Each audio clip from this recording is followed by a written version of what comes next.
the real cost of building a house in Sri Lanka in 2026. Hi, my name is Raj. I'm an engineer, legal consultant, and a director at Structa Engineering. At Structa, we have worked at more than 2,000 projects, both locally and internationally. In Sri Lanka, construction costs can depend on so many factors. It can depend on the quality of the finishes, the type of foundation, the soil condition, the design complexity, the structural requirement, including the material that are used for construction. So instead of giving one number, let me take today to explain you in detail where your money for construction goes. Number one, foundation. This is the most unpredictable cost. Why? Because foundation is part that you don't see. The foundation depends on the soil quality, the type of soil, and the weight of your structure.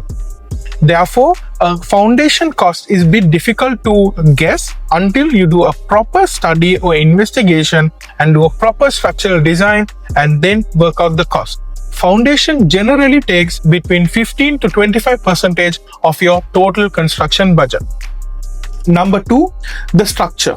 The structure includes your columns, the beams, and the slabs. This is usually one of the biggest cost component.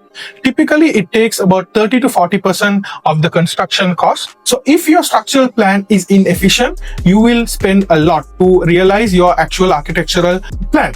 Number three, your walls and masonry works. This part depends a lot on your architectural design. It depends on your wall length. It depends on the type of material that you're using for your wall.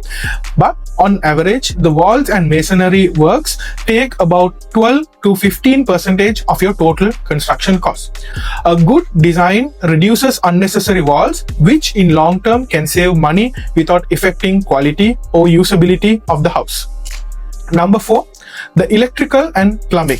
A good electrical and plumbing plan is required for you to have a proper idea of the cost that you're going to occur during your construction. This includes your wiring plan, your DB plans, the locations and types of switches.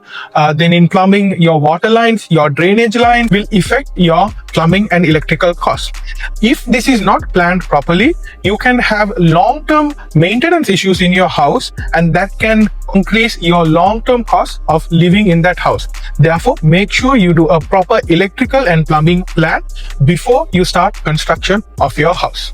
Number five, finishing. This is where the price can jump extremely high, or it can be done very efficiently. For example, the type of floor finishes, if it is tiles, if it is titanium, if it is SPC, these can all affect the cost of your floor finishes. The finishing actually can take up to 50% of your entire house construction budget. Therefore, be very careful when you're making your decision. To make it more efficient, make sure before you start your house construction, you have a proper architectural plan with your working drawings, mentioning the type and specification of the finishing that is to be used in your house construction, so that you don't run into unexpected costs when you come to the finishing and conclusion of your house construction journey. There is no one fixed house construction square feet range, but it can range anywhere between about 8,000 to about 15,000 a square feet for a two-story house. The real question is not how much per square feet is your construction cost. The real question is what quality, safety, and long-term value that particular house design. Thank you.